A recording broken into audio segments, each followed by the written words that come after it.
MZC 네필입니다. 미국 시각으로 2025년 1월 16일에 데이비드 린치가 사망하였습니다. 그는 영화의 문법을 파괴하고 재결합하는 게 특징인 감독이었습니다. 이런 성향의 감독들이야 예전 장르 고다르부터 시작해서 여러 명 있지만 그 중에서 그의 작품들은 유독 꿈에 가까웠습니다. 여기서 말하는 꿈이란 이런 게 아니라 이런 꿈을 의미합니다.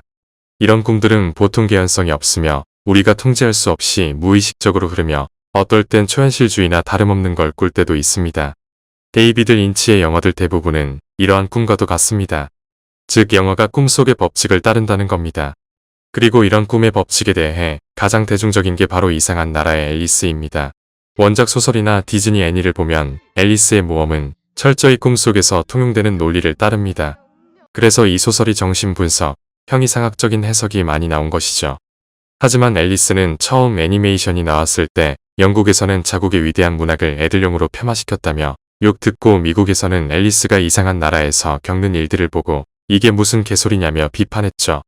결국 이 애니메이션은 디즈니가 살았을 때는 다시 재개봉하지 않다가 1970년대에 히피 문화가 들어서자 재평가를 받고 현재는 수많은 디즈니 애니들 중 탑티어로 손꼽히죠. 제가 이 이야기를 한 건 앨리스마저 영상화한 게 이런 취급을 받았으니 데이비드 린치는 더 했다는 겁니다. 분명 상도 받고 열성팬도 있지만 그 이상을 나아가지 못하였죠. 그도 이런 점이 자기 한계란 걸 인지해서 대중적인 영화들도 만들었으며 그 퀄리티도 대단합니다. 하지만 그의 취향에 맞지 않아서인지 이런 대중적인 작품들은 잠깐의 외도로 끝났고 그의 특징이 잘 드러나지 않아서 데이비드 린치의 추모기념으로 소개할 만한 영화들은 아닙니다. 하지만 처음부터 그의 취향대로만 만든 영화를 소개하는 것도 좋은 선택은 아닙니다. 그래서 이번에 소개할 건 그의 특징과 대중성이 가장 잘 결합된 영화입니다. 그건 바로 1986년에 나온 블루벨벳입니다. 이 영화는 린치의 필모그래프에서 중요한 위치를 차지하는 영화인데 만일 이게 아니었으면 그의 영화 인생은 끝나고 이후 나올 수많은 명작들도 빛을 보지 못했을 겁니다. 당시 사정을 설명하죠. 이레이저 헤드로 충격적인 데뷔를 한 린치는 두 번째 장편 영화인 엘리펀트 맨도 성공시키며 꽃길만 걷는 걸로 보였습니다. 하지만 블록버스터 영화인 듄이 실패로 그의 영화 인생의 첫 위기가 찾아옵니다. 지금이야 감독보단 제작사 잘못이 더 크며 이러한 비주얼이 재평가받지만 당시로선 흥행이나 비평 전부 실패한 영화에 지나지 않았죠. 결국 블록버스터에 실패하여서 스티븐 스필버그나 크리스토퍼 놀란 같은 감독이 될 가능성이 사라지자 자신의 작품 세계를 마음껏 펼치자는 마음을 먹었죠.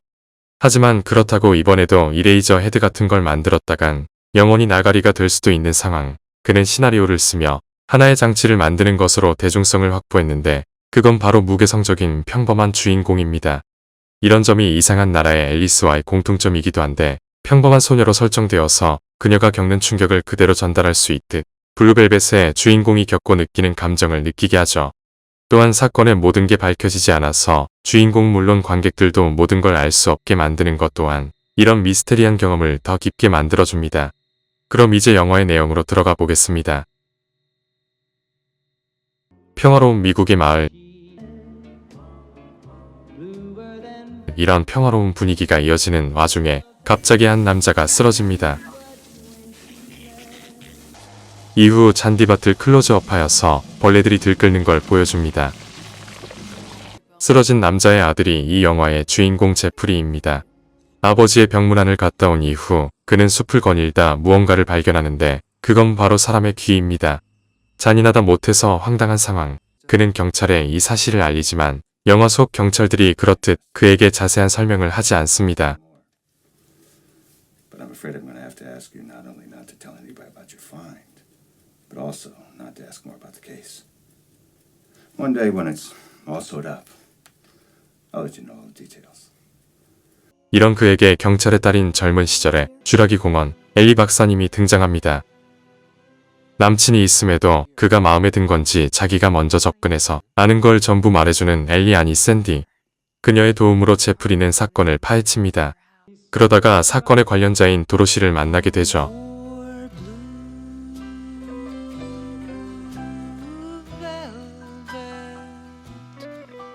정보를 얻기 위해 그녀의 집에 잠입한 제프리. 하지만 곧 들키고 맙니다. 그리고 이 여자가 보통 내기가 아니란 게 드러나죠. 야동에서나 볼 수 있는 로망이 이루어지려는 순간 이 영화의 빌런이자 핵심 인물인 프랭크가 등장합니다. Hello, baby. Shut up!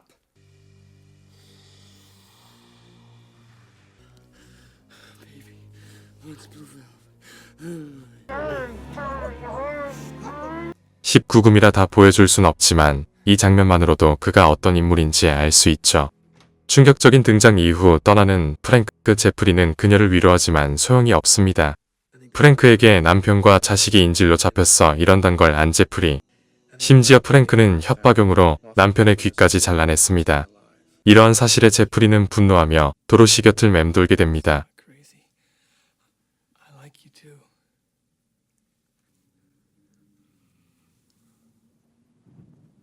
Like you. 근데 이런 와중에 샌디하고도 썸을 타죠. 제프리는 러브 코미디의 주인공 같은 행보를 보이지만 영화의 장르상 이런 행복한 시간은 얼마 안 가서 끝나고 프랭크에게 된통 걸리죠. 프랭크의 포스에 눌린 채 이곳저곳 끌려다니는 제프리. 그나마 저항을 하지만 돌아오는 건 주먹뿐이죠.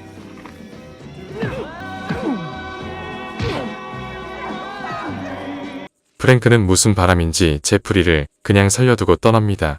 깨어난 이후 경찰에 신고를 하러 가지만 신고하려던 경찰이 프랭크의 동료인 걸 보고 그대로 경찰서에서 나옵니다.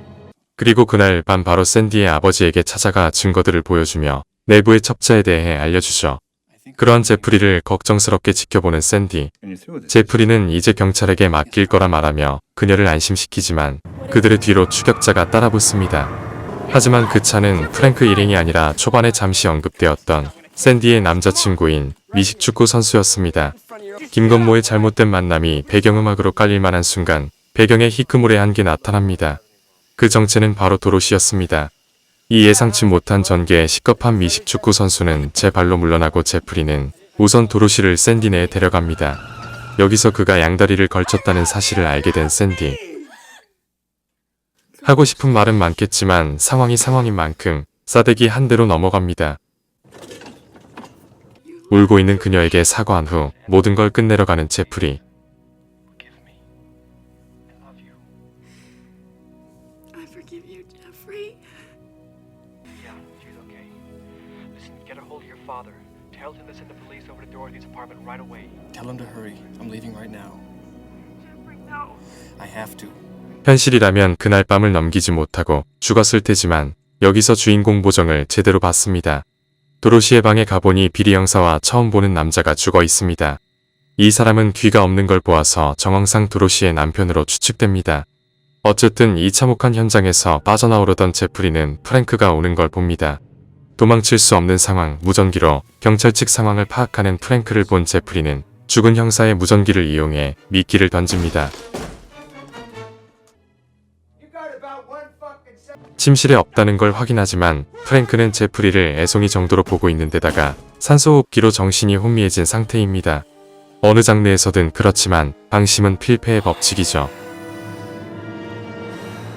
이러한 클리셰대로 헤드샷 한 방에 가버린 프랭크. 모든 상황이 끝나고 나서야 경찰이 오는 것도 클리셰죠. 그리고 이것도요.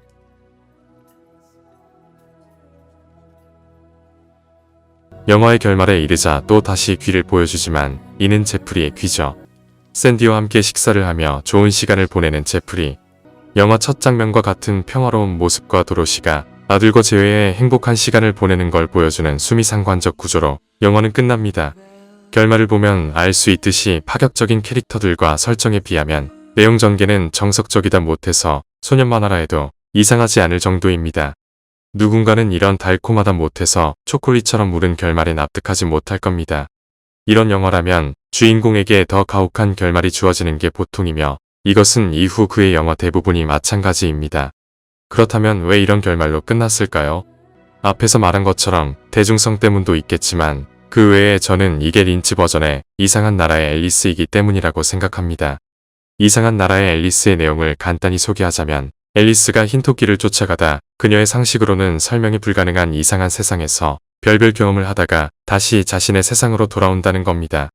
이 구조는 블루벨벳에도 그대로 적용되어서 앨리스와 마찬가지로 제프리도 흰 토끼인 도로시를 만나서 프랭크로 대표되는 이상한 세상을 경험하였다가 자신이 살던 곳으로 돌아올 수 있던 것입니다. 앨리스가 가게 된 이상한 나라로 통하는 입구가 토끼굴이었을 만큼 이상한 나라는 우리가 사는 곳과 매우 가까운 걸로 묘사됩니다. 이건 블루벨벳에서도 마찬가지로 첫 장면에 나온 평화로운 잔디밭에 숨은 벌레떼가 이를 은유합니다. 이 첫 장면만으로도 감독은 당시 풍족하던 중산층 마을에 있는 불온한 세상에 대해 말한 것이죠. 이렇게 보면 앨리스와 차이점이 없어 보이지만 분명한 차이가 있습니다. 앨리스와의 차이점은 그녀는 빈손으로 돌아왔다는 것이고 그에게는 청순한 여자친구가 생겼다는 것이죠. 이 여자친구는 주인공이 고난 끝에 얻은 보상 같은 트로피가 아니라 영화를 더욱더 풍성하게 만들어주는 장치입니다. 주인공의 여친인 샌디와 도로시를 보면 알 수 있듯이 두 여인은 노골적일 정도로 대조되어 있습니다. 우선 도로시는 섹시하며 샌디는 청순합니다. 그 외에 전자는 연상이고 후자는 연하이며 풍기는 분위기도 다릅니다. 이외에도 둘의 속성은 반대되는 게 많습니다. 이런 대비는 영화의 주제 하나인 주인공의 성장과 결부되어 있습니다. 그래서 제가 이 영화가 소년 만화 같다고 한 겁니다. 소년 만화에서 주인공의 성장은 필수니까요. 성장에 대해선 여러 가지 이야기가 있지만 작품 속의 성장은 보통 부모에게서 독립해 한 사람의 인간으로 서는 걸로 나타나죠. 이를 가장 잘 보여주는 기법 중 하나가 이성과의 로맨스입니다. 고전적인 이야기지만 소녀가 성장하는 데 있어서 연애는 부모에 대한 독립을 나타내는 상징 중 하나죠. 이는 이제 알 사람은 다 아는 오이디푸스 콤플렉스와 엘렉트라 콤플렉스로 설명할 수 있는데 이 이론들에 따르면 아이의 첫사랑은 자신의 이성 부모이며 처션적은 동성 부모입니다. 하지만 어린아이는 피지컬의 한계로 부모를 이길 수 없기에 결국 첫사랑을 포기하고 연적에 대한 증오를 선망으로 바꿔서 콤플렉스를 극복하고 성장한다는 겁니다.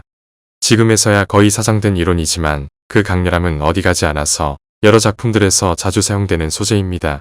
그리고 이를 극복하고 성장하는 요소로 자주 나오는 게 앞에서 말한 대로 이성과의 연애입니다. 도로시는 제프리에게 정신적으로 어머니나 다름없는 존재입니다. 아니 정확히는 제프리와 프랭크 모두에게 어머니로 상징되는 여성입니다. 프랭크가 그녀에게 하는 행동을 보면 그는 연인보단 엄마를 원하는 유아기적 욕망을 실현한 것이며 제프리는 이러한 도로시에게 매혹되며 그녀에게서 모성애를 갈구합니다. 이러한 점에서 둘 모두 정신적으로 근친상간을 한 것이나 다름없습니다. 또한 프랭크는 제프리에게 폭력적인 아버지 역할을 하기도 하죠. 프랭크가 제프리를 끌고 다닌 건 도로시에게 접근하지 말라고 한 위협이지만 달리 보면 성인 남성이 자기 자식벌 되는 소년에게 어른의 세계를 체험시켜준 거나 다름없죠. 이때 도로시는 지속적으로 프랭크를 말리며 제프리를 보호하려는데 이 모습은 마치 폭력적인 아버지에게서 아들을 지키려는 매맞는 엄마와 같습니다. 즉 이들은 이런 유사가족 같은 사이이며 이런 점이 제프리에게 있어서 오이디푸스 콤플렉스나 다름없는 관계란 걸 명백히 보여주는 것이죠. 창작물 속에서 이 콤플렉스를 해결하는 방법들은 엄마가 아니라 샌디 같은 연인을 만나는 것과 프랭크로 대표되는 폭력적인 아버지를 쓰러뜨리는 겁니다. 이는 블루벨벳 같은 19금 영화가 아니라 전체 영화 작품에서도 자주 나오는 설정이죠. 단지 이런 작품들에선 블루벨벳처럼 등장인물에 오이디푸스적인 컴플렉스를 노골적으로 보여주지 않지만요. 어쨌든 이러한 소년의 성장을 보여주기 위해서는 프랭크를 이기고 엄마 외에 다른 여성을 만나게 해야 하죠. 근데 만일 새로 만나는 여자가 어머니와 비슷한 상이라면 이는 오이디푸스 콤플렉스의 연장에 지나지 않습니다. 그렇기에 샌디를 도로시와 대비되게 만든 겁니다. 퇴폐미를 지닌 도로시와 달리 샌디는 밝고 명랑한 소꿉친구 같은 타입입니다. 그녀를 상징하는 대사는 이겁니다. There was our world. There weren't any robins. And the robins represented love. And for the longest time, there was just this darkness. And all of a sudden, thousands of robins were set free. And they flew down and brought this blinding light of love. And it seemed like that love would be the only thing that would make any difference. And it did. 시니컬한 사람들 보기엔 대가리에 꽃밭만 가득 찬 여자라고 하겠지만 그녀는 이런 프랭크로 대표되는 폭력적인 세계와 대척점에 놓인 여성입니다. 이는 마지막 부분에서 극명히 드러나는데 따뜻한 분위기 속에서 사랑으로 상징되는 개똥집박이가 나타납니다. 그런데 이 새는 벌레를 문 상태죠. 여기서 벌레가 상징하는 게 프랭크로 대표되는 세상임을 감안하면 굉장히 이율배반적인 해석이 가능합니다. 평화를 주장하는 위인들은 폭력에는 사랑으로 맞서야 하며 폭력에 폭력으로 대응하는 건 자멸의 길이라고 주장했습니다. 하지만 제프리는 프랭크를 직접적으로 죽였음에도 자멸하지 않고 샌디와 함께 해피엔딩을 맞게 되죠. 벌레를 잡은 새는 이러한 제프리의 상황을 은유하는 매개체입니다. 사랑을 얻기 위해서라면 새처럼 프랭크로 대표되는 폭력적인 아버지를 폭력으로 쓰러뜨려야 한다는 것이죠. 즉 감독은 이 아름다운 엔딩에서 사랑의 기쁨을 보여주는 동시에 이러한 사랑을 얻기 위해선 폭력을 써서 승리해야 한다는 것이며 그때 소녀는 성장해서 남자가 될 수 있다고 한 것이죠. 이러한 주제는 차기작인 광란의 사랑에서도 보여지는데 다음 영상에서 광란의 사랑을 리뷰하며 블루벨벳과의 연관점과 데이비드 린치의 영화 세계에 대하여 좀 더 말해보겠습니다. 이번 리뷰는 여기까지입니다. 구독, 좋아요 눌러주시기 바랍니다. 저는 다음에 다른 영상으로 돌아오겠습니다.